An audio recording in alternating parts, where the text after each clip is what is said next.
The Senate primary race between Ed Markey and Joe Kennedy III has been heating up, and I have an ad I want to show you that really demonstrates it. It is an ad put out by Ed Markey, but it's featuring only Joe Kennedy, who has some interesting things to say about his primary opponent. He's literally the champion causes that we've seen and experienced here with success in Massachusetts. Senator Markey is a good friend, and I think does an incredible job representing our Commonwealth in the United States Senate. Has he been a good senator? Absolutely, he's been a good senator. This isn't about whether or not Senator Markey's made an important contribution. Of course he has. I'm a strong supporter of his, and I expect that not only will he run for re-election, but I expect that he will win it. And yes, filing the right legislation and voting the right way is a critical part of this job. When it comes to the environment, Senator Markey's been a leader on this, and he has been. He's been that national voice for us across the country, not just, especially, but not just on environmental controls, on greenhouse gases, on the BP oil spill, on telecom and communications. As I said before, the senator has made an important contribution to our Commonwealth and our country. So no, you'd never consider challenging a fellow Democrat in a primary? Look, in this business, I guess you never say never. I have a hard time understanding what those circumstances would be that would lead me to do that. So that's, a collection of footage over the past couple of years. Now, of course, now he is just, a year later, he decided to go up against Ed Markey. And he said at the time he couldn't understand what circumstances would lead him to go up against another Democrat, let alone one that he considered a friend and a leader and a champion and all of that. And to his credit, he has not yet described what led him to make that choice, other than political opportunism and ambition. He admits that Ed Markey's doing a great job, but Ed Markey's occupying a seat that he wants. And so screw all the things that I said before. Now it's my time. I love that ad by Ed Markey. Very well done. Well, it's hard when maybe he should have chosen a different seat, because I don't think he forgot he said all that. Well, also, there's the other thing. What's his name again? You're talking about Joe Kennedy? Yeah. Yeah. What's that last name again? I think it's Canadi. I think it's Canadian. I'm not sure. I've never heard of it in a political context. Maybe it's an entertainment thing. And honestly, I don't know a lot about his politics. I know he's there.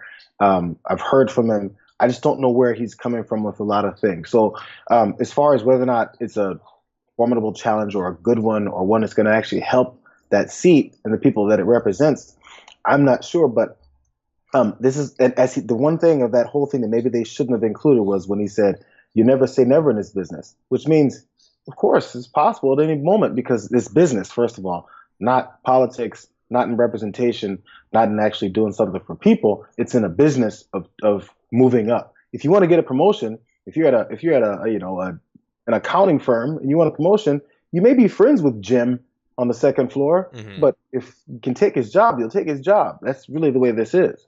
It doesn't have much to do with anything else as far as principle and backing up what you said before. You're just being a nice guy at the time because you're being a good Democrat that's helping with the process. Exactly. Yeah, and he's in his seat. I want that chair. You're in that chair. Give me that chair. I need that chair.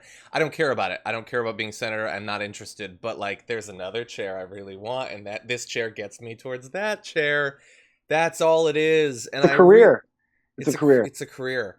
It's like you're already a representative. I know that it's easy to forget that because what has he done? I don't know, and neither does he. But you have power, hypothetically. And we've seen lots of evidence over the past few years that all it takes is a spot in Congress with the right choices, the right words, the right actions. You can be a big deal. But he's not interested in that, and few are. Few are interested in being a senator. Look at how there are senators that haven't made the news in years. You don't even remember that they're senators because it is so easy for them to just think, well, I guess I'm here. I guess every 6 years I'll get reelected, and then that'll be it. And then eventually I'll make a bunch of money. That's it. Some of them will run for president. The rest have given up on that hope. That's what he's doing. I want to point out one other person, though, because, yes, he's a Kennedy. He believes that the White House is, his birthright or whatever. But I'm mad at some other people, too, because, how, Democrats aren't supposed to run primary challenges against anyone or whatever. And you're certainly not supposed to support them if they do. Hell, if you're an organization, you might get blacklisted if you do that. Well, Representative Mark Pocan, co-chairman of the Congressional Progressive Caucus, endorsed Joe Kennedy against Senator Ed Markey. And here's the thing. We don't actually believe that primaries are necessarily a bad thing. They're certainly not illegitimate. but I get to judge you based on your politics, and I get to judge which primary challengers you think are worthy of endorsement and which aren't. Mark Pocan has done some good things over the past few years, but he also believes that he's going to make in the current political context, radical move of endorsing a challenge to an incumbent senator to get Joe Kennedy in.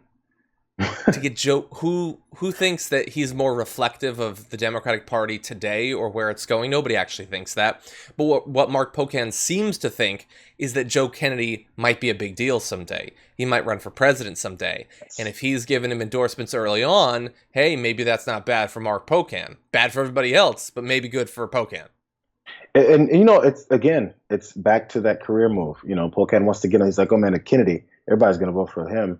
I might as well get on board early because I got to get on this train. That's the way it works. Maybe I can go somewhere else next and do something else here. There's so many things. And again, as long as you have enough of a name recognition, it's how it works in this country and probably everywhere else.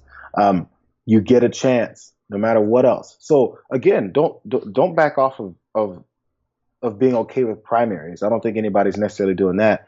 But the primary will allow people to see where it is you're coming from and what it is you want. Now you got to prove yourself. You can't just come up there and say, hey, my name is Kennedy. Good, let's go. Maybe he'll get on board. Maybe he'll become progressive. Who knows, right? Because I think what maybe some politicians are beginning to see is people are paying more attention to what their policies are. Slowly they're beginning to realize that. Not completely, but they're slowly beginning to realize that people are paying attention to policy and that people are beginning to vote based off of that a lot more than just saying, oh yeah, I remember my great-grandfather voted for this guy named Kennedy. It's getting a little bit detached from that now, I think, for many Americans. That's a long time ago now. Not super long time ago, but long enough ago where we're like, yeah, well, my grandfather told me doesn't have much to do with what I'm dealing with right now. Yeah. Yeah, and by the way, some of the past Kennedys were, like, for all their other issues, and obviously there were a lot, they were like inspiring speakers or whatever. Right. This guy's had opportunities. He's been given a national stage. If he was going to wow us, he would have wowed us. And he could have, by the way.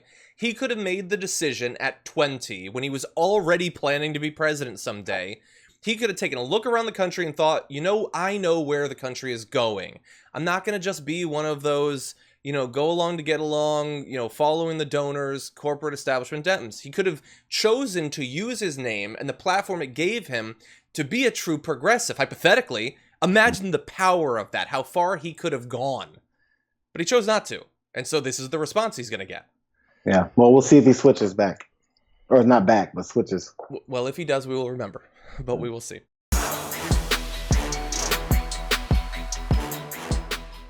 Check out the Damage Report podcast each day, wherever you get your podcasts, whether Pocket Casts or Stitcher or iTunes. You can join me as I give you the news and stories you want, with a range of co-hosts and interview guests jumping in on the fun each day. Again, that's the Damage Report, wherever you get your podcasts. And if you get them at iTunes, don't forget to rate and review. Sometimes I'll read them live on the show.